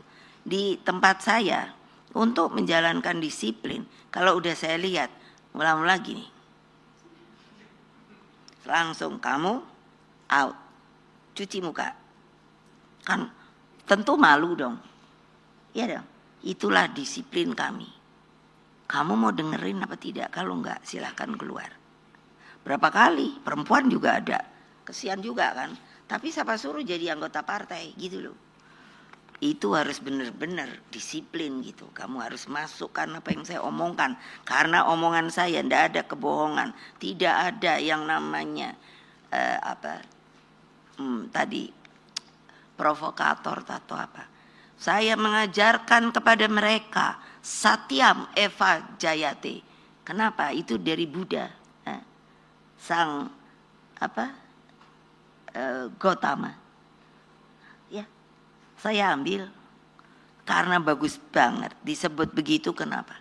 Kebenaran pasti menang. Wah, keren dah. Nah, pertanyaannya kapan menangnya? Kan gitu. Nggak tiba-tiba kan muncul. Kita yang mencari kebenaran itu ini di tempat ini. Kalian kalau mendengar saya, kita harus cari kemenangan dalam kebenaran. Nah, hadirin sekalian, rakyat Indonesia yang mendengarkan saya, bangunan sistem demokrasi, sistem hukum, dan sistem kepartaian yang sehat harus menjadi penopang tata pemerintahan negara. Dalam sistem inilah seluruh peradaban bangsa dibangun. Jadi kan gini, umpamanya akumulasi persoalan tuh. Pendidikan, kesehatan, hingga kemiskinan, menurunnya martabat bangsa di dunia internasional. Semua yang cinta bangsa ini sering bertanya, bagaimana dengan kebangsaan Indonesia kita? Itu Pak Todung. Jadi menurut saya, masukkan pikiran saya, permulaannya adalah ketika Bung Karno sudah dinyatakan TAP itu dicabut, maka idenya, pikirannya, semuanya harus kembali kita pelajari. Bukan karena saya anaknya, karena saya baca semua. Inilah tokoh-tokoh bangsa. Pak Hatta ekonominya, meskipun perbedaan dengan Pak Sahril itu kalau saya masih ingat umur berapa ya, kira-kira 3-4 tahun, tapi saya kan memori saya kuat. Jadi kalau lagi rapat apalah gitu kayak gini, nanti gantian deh. Namanya bapak saya mangku saya. Terus udah itu nanti Pak Hatta. Saya ingat nanti kalau udah Pak Sahril gitu. Jadi kayak muter gitu. Cuman yang lucu makanya saya sering ingat, mereka itu ternyata bahasa Indonesianya rusak. Yang mereka betul. Jadi Melayu. Jadi kalau lagi rapat gitu, mula-mulanya yang Jawa bahasa Jawa dijawab sama yang Jawa, yang Sunda saya ingat karena itu saya di pangku-pangku. Terus saya lama-lama makin gede, rapat tuh apa ya kayak gitu toh. Tapi kalau udah debat, wah keluar deh, hot verdam gitu. Aku tadinya nggak ngerti apa itu yo. Saya nanya, itu kan sebetulnya cercaan toh. Iya, kalau marah. Tapi udah gitu ya ketawa-ketawa gitu. Ibu saya suruh masak segala. That is, jangan dipikir ini nostalgia, tahu? Itulah citra para pendiri bangsa. Berbeda pun mereka tetap akrab. Bapak saya, ketika Pak Sahril sampai mesti ditahan, dia bilang sama Pak Sahril, Bung, semuanya dipanggil Bung kan? Bung, nanti Yai masuk, gitu kan pakai Yai gitu, tapi jangan khawatir, Sus, panggilnya Ibu kan Bu Sahril, Sus. Saya dulu pikir itu kue sus apa bukan ya? Hai, itu nggak ada yang menceritakan saya, kalau saya udah meninggal. Siapa yang mau menceritakan? Begitulah semangatnya para pendiri bangsa. Mereka penuh dengan cita-cita, tidak seperti gini. Siapa suruh saya masuk PDI Perjuangan, membentuk partai? Kok sekarang polisi aja, mbok ya yang partai lain tuh ya digituin, no? Betul apa enggak? Ya, waktu Pak Hasto katanya mau dipanggil, apa mau ditahan, saya bilang, Kapolri, gitu karena nggak mau ketemu, saya ngomong terbuka. Kalau dia ditangkap, saya hitung, apa namanya? Itu siapa yang gara-gara kamu mau ditangkap nih, siapa namanya? Untuk Harun Masiku, itu tahun 2019. Coba ayo ahli hukum, berani hitung berapa semuanya yang ditahan. Siapa nih? Sampai tahun segini nih, ayo. Kan semuanya diblok. So, what do you do? Gak ada yang berani, nggak berani. Saya bilang, kalau Hasto itu ditangkap, saya datang. Ya, saya nggak bohong. Kenapa? Saya ketua umum, bertanggung jawab kepada warga saya. Dia adalah sekjen saya. Sepi dah.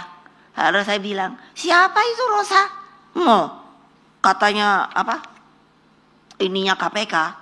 Tapi mau sok pakai masker, pakai apa namanya, topi apa kuno sing ada depannya ku.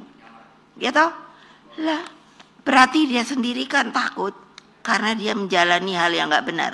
Lah, karena Pak Harto digeledah, nggak ada yang bisa jadi barang bukti. Dan apa enggak? Terpaksa ini saya harus ngomongkan karena ini adalah adalah tempat pertemuan banyak ahli-ahli, pintar-pintar. Masa takut? Nah kan terus diem. Loh saya bilang, loh si Rosa itu punya surat perintah enggak? Kan yang dianya turun itu kan ada ininya Pak Hasto. Siapa tuh? Si Kusnadi itu toh. Dia disuruh memang bawa tasnya Pak Hasto. Jadi mereka tuh pikir mungkin ada di dia. Loh, tapi kan harus ada prosesnya, no. Nggak kayak ngono, no. Dan ini banyak sekali kejadian, tahu ibu-ibu. Bergerak kalian tuh, gitu loh. Lihat ke bawah, kemiskinan dan lain sebagainya. Jangan hanya dengarkan. Kalian tahu nggak, ibu tuh senengnya nyari orang miskin. Ada bapak, kalau nggak percaya boleh tanya Bu Risma. Apa? Tidurnya di kandang kambing. Aku dikasih anak-anakku tuh maksudnya anak PDI, karena tahu saya suka nyari orang miskin. Yo, nggak salah, beneran di kandang kambing. Iya Bu, kan ibu suruh nyari. Tak panggil Mbak Risma, ambil. Nah, udah dah, jangan mikirin Hermi, Dior apa boleh. Loh iyalah, kan ibu-ibu selalu gitu. Kalau ditanya saya punya Dior, punya. Nanti terus, oh Ibu Mega hidupnya, apa namanya itu? Apa itu? Apa? Ya deh, gitu-gitu lampu lah ya. Gitu. Loh, saya bukannya bilang kalian nggak boleh kaya. Tapi setelah kaya, karena kita bergotong royong, tolonglah.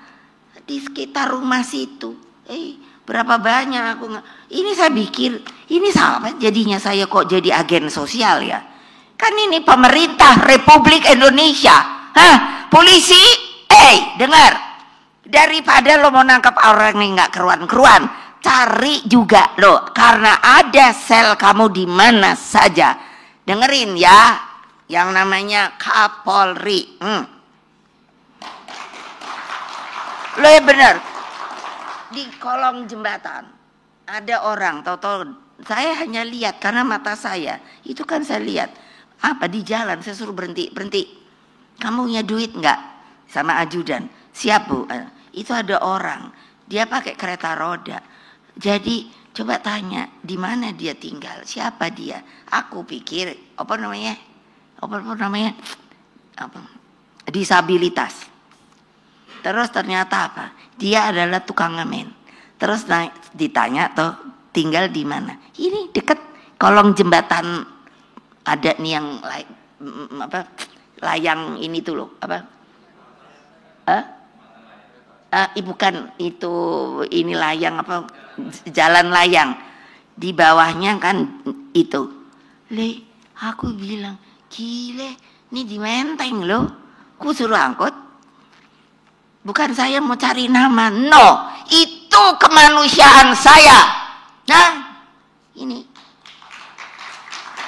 hanya gembar-gembar, terus menghilangkan kemiskinan apa? Lo gampang, pergi aja kolong-kolong jembatan, lihat yang namanya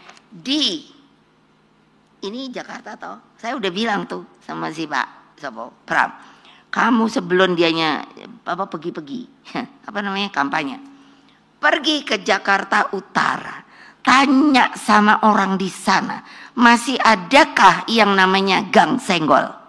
Artinya saya pernah ke sana, ternyata masih ada. Sampai mereka bilang, "Duh, salam Bu Mega ya, kok tahu Gang Senggol?" Artinya, saya adalah orang yang turun ke bawah. Jadi ibu-ibu jangan mentereng-mentereng terus. Mentereng boleh, tapi ya itu turun, lihat manusia Indonesia yang masih perlu, katanya mau kasih makanan gratis. Setuju saya, lah benar lah. Tapi apa? Saya hitung lah, saya juga tukang masak kok. Ibu saya tuh orang Sumatera, Bengkulu. Jadi tradisi apa? Putri pertama harus pintar masak, alhamdulillah. Ku hitung kan, 10.000 toh. Iya, apa yo? Apalagi sekarang harga naik. Mas Bowo, kalau denger ini tolong deh suruh dihitung lagi. Loh, tepuk tangan dong ibu-ibu. Apa urusan kalian? Saya tahu ngulek cabai segala. Ini kemanusiaan tahu. Loh ya, nanti kalau udah makin melambung, ibu-ibu ini kan udah datang ke saya. Ibu gimana dong cabenya sekarang? Aduh pusing lah gua. Ibu sekarang namanya bawang putihnya naik. Aduh pusing lah gua. Gitu loh. Jadi ya gitu. Sorry ya Mas, saya mesti kritik. Loh, orang saya bener kok. Saya suruh ibu-ibu hitung 10.000 dapat teh apa toh? Baru ibu-ibu bilang, "Lah ya apa ya Bu ya? Paling tempe." Iyalah, aku bilang. Karena saya bisa masak. Nah, keren nggak Presiden Republik Indonesia 3 profesor bebe juga masak boleh. Gila lah. Nah terus apa tuh? Nah, jalan menuju masa depan Indonesia telah diletakkan oleh para pendiri bangsa. Nah, konsepnya karena nggak pernah baca sih, namanya negara paripurna. Artinya Bung Karno itu, karena saya sampai mikir, ini Pak Harto nih sebetulnya karepe apa toh yo? Nanti kalau itu pasti yang keluar dari saya jelek terus. Jadi diam aja dah. Jadi maksud saya, Bung Karno itu konsekuen dengan mengatakan dari para pendiri negara paripurna. Paripurna itu kan artinya selesai. Padahal beliau sendiri bilang sama saya, kamu ingat ya, merdeka itu untuk apa? Saya nggak tahu, mungkin saya emang akan jadi gini. Ya apa saya mana tahu, itu hanya jembatan emas. Terus saya kan bilang, lah buat apa susah-susah merdeka Pak kalau nggak ada rumahnya?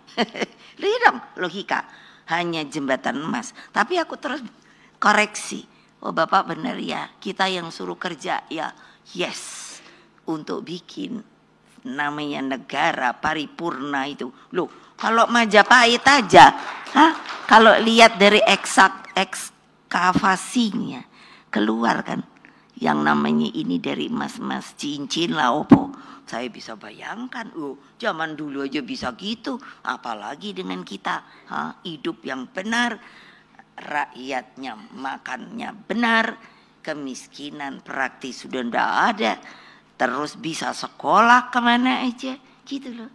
Kapan mau selesai? Itu pertanyaan saya. Itu paripurna.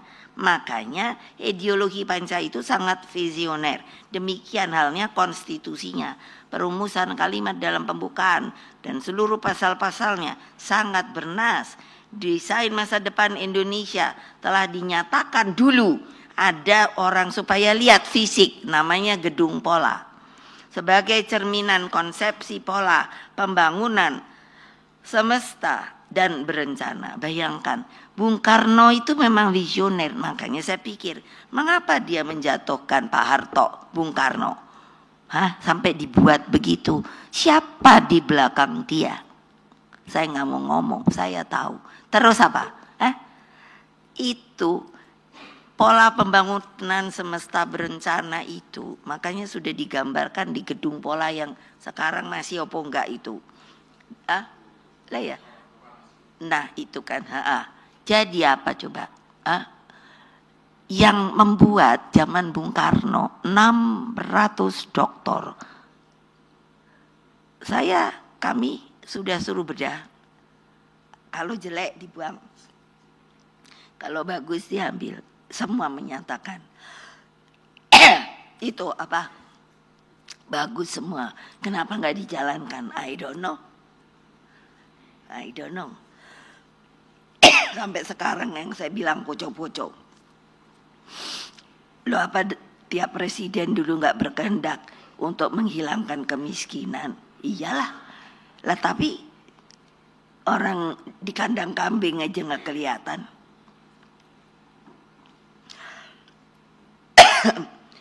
Itu sempurna, hebat. Gambaran Indonesia Raya mampu dengan baik, makanya seperti tadi saya katakan oleh Wage Rudolf Supratman dari syair Indonesia Raya. Coba deh, kalau saya selalu mau nangis. Peradaban Indonesia itu tercemin, bangunlah jiwanya, bukan bangunlah badannya. Toh jiwanya, badannya. Suburlah tanahnya, suburlah jiwanya. Semua itu tuh, sadarlah hatinya, sadarlah budinya. Pertanyaan saya, orang sekarang berbudi apa enggak? Enggak. Loh iya dong. Makanya saya bilang, Polri, kamu tuh saya yang bikin lo. Gimana saya enggak kesel? Nah, ya kalau yang bawahan terus kan pasti, Bu saya kan turut perintah. Kalau enggak kan, kalau masih bagus digeser. Kalau enggak diturunin pangkat lah apa. Jadi kemana budinya? Terus hanya beraninya ngelawan rakyat. Ya takut kepala desa ngadu. Kados pundi Bu? Saya kalau orang Jawa, saya Jawa juga. Kados pundi Bu? Nopo? Lah kok kados ngaten nggih? Polisi niku. Lah ngopo? Lah nggih. Kok kita itu disuruh ngene. Ntar dikasih duit, udah gitu apa? Lah kok kula mboten pantun. Lah ngomong wae. Saya tidak berani ngomong. Masa saya disuruh nyoblosnya yang sono? Lah, kamu maunya nyoblos yang ngendi? Kula arepenipun sing mriki gitu. Terus aku ketawa. Ya wis coblosan banteng ngono. Boleh Bu? Lah ya boleh, orang hak kamu loh. Pemilu langsung tuh apa sih? Memberikan hak kepada rakyat penuh untuk boleh memilih siapa yang ingin dia pilih. Gitu. Nah ini kan udah gak jelas. Orang disuruh ini. Siapa ya? Ada surveyor.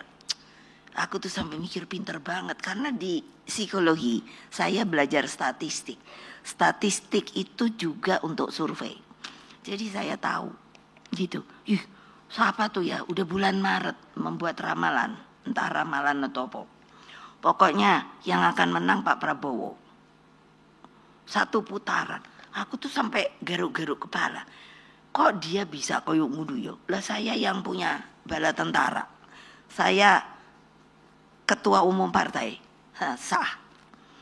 Lu kok bisa ya? Oh aku udah bilang, wah ini direncanakan. Gitu baik. Kok susah amat. Gawat ya. Gawat toh. Saya baca ini aja, saya bilang gawat. Nah ini udah baik-baik diomongin setelah reformasi. Karena dianggap kalau presiden keliwat lama gitu kan. Nah udah oke. Kita putuskan. Hanya boleh 2 kali. 5 tahun kalau kepilih lagi. Nah ini kok digituin gitu loh. Nah, makanya nggak tahu nih di buku tebal nih ada nggak kayak gini-gini ya. Etika moral dan peradaban yang baik adalah modalitas kemajuan peradaban bangsa. Jangan sepelekan hal tersebut. Sejarah mencatat bagaimana ketika etika dan moral kebenaran itu hilang, diabaikan, dan hukum jauh dari keadilan, maka yang ada adalah nanti tirani kekuasaan. Ya kalau cuman kuasa gitu doang, ya kalau udah main senjata. Watak tirani ini kini berubah bentuk menjadi otoritarianisme baru. Meskipun dibungkus dalam wajahnya yang nampak santun dan populis sekalipun. Apa yang terjadi saat ini adalah titik terendah praktek etika, moral, dan hati sanubari kehidupan berbangsa dan bernegara. Hukum menjadi alat kekuasaan. Aparatur negara yang seharusnya netral pun disalahgunakan bagi kepentingan elektoral. Profesor Ikral Nusabakti mengatakan bahwa diperlukan, saya sampai hitungannya kayak opo yo. Udah itu kan berarti 25 tahun toh. Betul nggak? Udah gitu kan ganti-ganti toh presiden. Nah kalau presidennya api, nah kalau presidennya ora api, pusing saya. 5 kali pemilu untuk memperbaiki kerusakan demokrasi yang terjadi saat ini. Tapi saya juga cocok. Lah karena apa? Lah saya kan tadi bilang saya yang menyelesaikan BLPI sampai mendapat award dari luar negeri. Karena Indonesia katanya itu bisa lepas sebagai negara pertama dalam krisis. Itu benar. Gitu loh. Nah ini utang aja deh. Mana sih yang pinter itu apa nulis utang? Utang kita berapa sih? Kasihan deh Mbak Ani. Dia waktu ketemu saya, Ibu kenapa sih aku disuruh jadi lagi? Coba kasihan nggak? Udah. Mbak, demi bangsa dan negara Mbak, nyuwun sangat. Udah dia diem. Terus dia, aku waktu dibilang gitu, aku pergi ke kuburan orang tua. Wow. Aku nangis geru-geru. Lah ngopo? Aku bilang. Nanti kalau Mbak Ani, ngapain aku diomongi kayak gitu-gitu. Dan beliau dijadikan ex officio di BRIN. Nah terus kan, ya bener no. Ya itu kan, lah tapi coba deh pikir. Ayo, siapa orang yang ngerti sekarang keadaan keuangan? Boleh sebut nama ke saya. Saya nyari aja sampai pusing. Panggil Pak. Coba. Pak ini saya Menteri Keuangan saya Pak Budiono. Saya diskusi Pak Jaton karena kan dianggap kita itu zaken kabinet. Wah keren. Aku bilang Mas tolongin dong, siapa ya kira-kira bisa diusulkan sebagai Menteri Keuangan. Waduh aku ya udah mikir Mbak, pusing aku. Lah kok kuno pusing lah, aku ya tambah pusing no. Kalau sama beliau kan ngomong Jawa. Artinya apa? Kalau nggak kejadian nih, bayar utang. Ntar ya tanya aja sendiri. Tapi saya terus terang udah gini, dak, gitu. Gawat.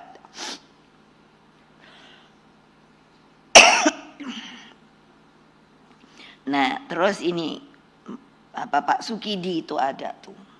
Terus menyerukan betapa bahayanya watak kekuasaan otoriter populis dengan ambisi kekuasaan yang begitu tinggi. Sampai Butet aja, aku bilang sama Mas Butet, ngapa kono ya main-main politik ngono lho. Lah saiki ya perlu seniman ya main politik, Mbak. Ya wis karepmu lah. Lah saya sama dia kan sobatan. Iya, nah makanya dia bikin nih. Saya disuruh nonton terus. Ah, kono aku kon nonton terus. Apa isine gitu. Terus kan, yo ngono lah, ya ngomong seto, kan gitu. Ini ojo nguntal negara. Lo benar, sampai civil society. Tadinya kan bungkem, aku pikir ki negara apa aku sing duwe dhewe ya ngono. Iya, ngomong aja aku. Itu. Akhirnya mulai daripada ngikut bersuara. Alhamdulillah, terima kasih.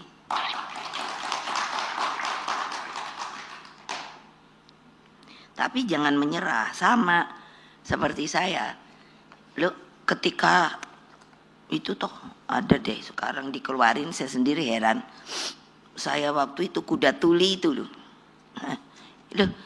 Oh kan udah anak-anak tuh kan pinter. Terus udah gitu pada ngomong loh, coba ya betapa saya bangga. Anak-anak itu maksudnya PDI. Bu kasihan deh tentara tuh pada lemes. Loh kok kamu tahu pada lemes, makanannya yang dikasihin tuh basi. Oh, mosok. Kan kita masak ya di DPP itu. Kita kan masak. Iya. Ibu, kita kan masak. Boleh nggak ngasih makanan ke mereka? Boleh, kenapa?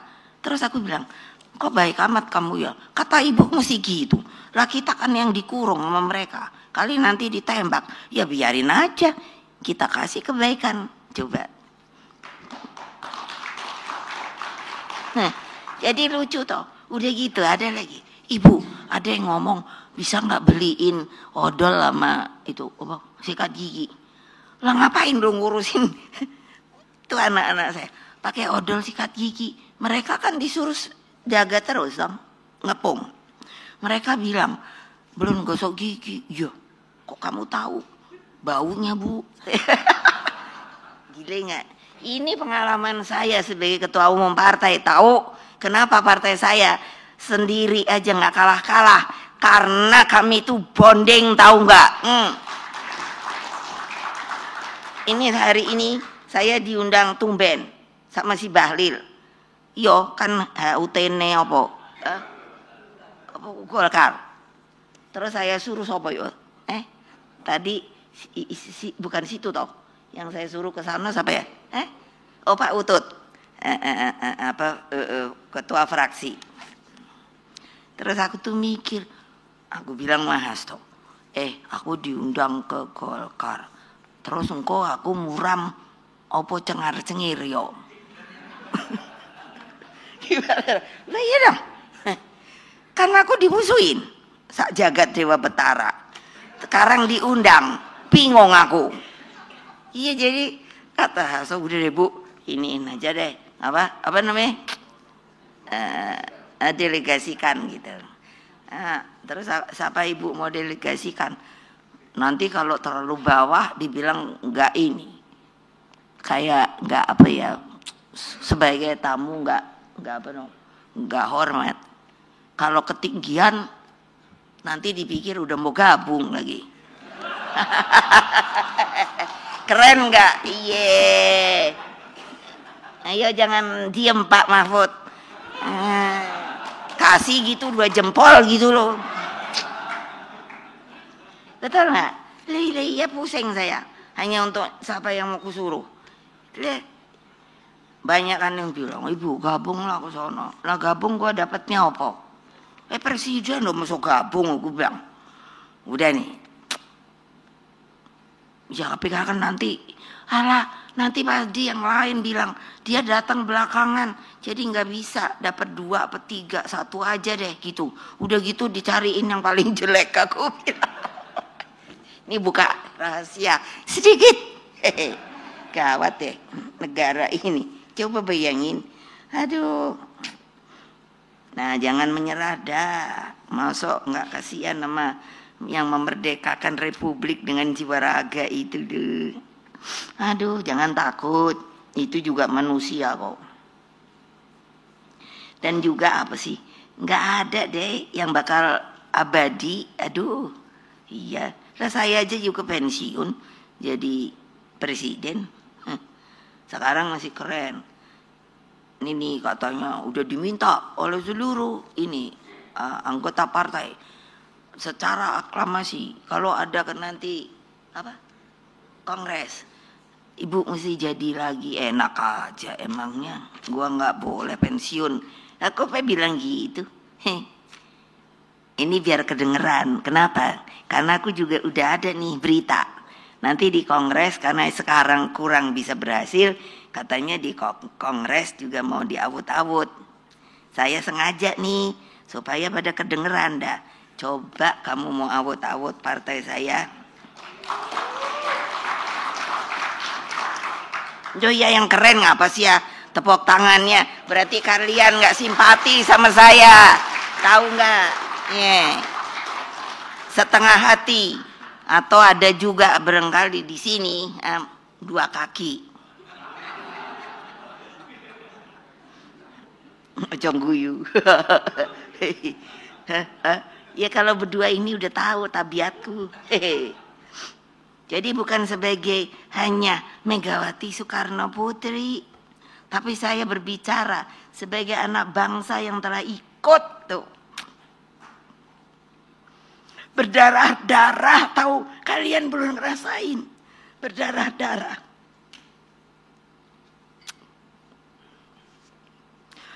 Udah soalnya nanti bikin nangis.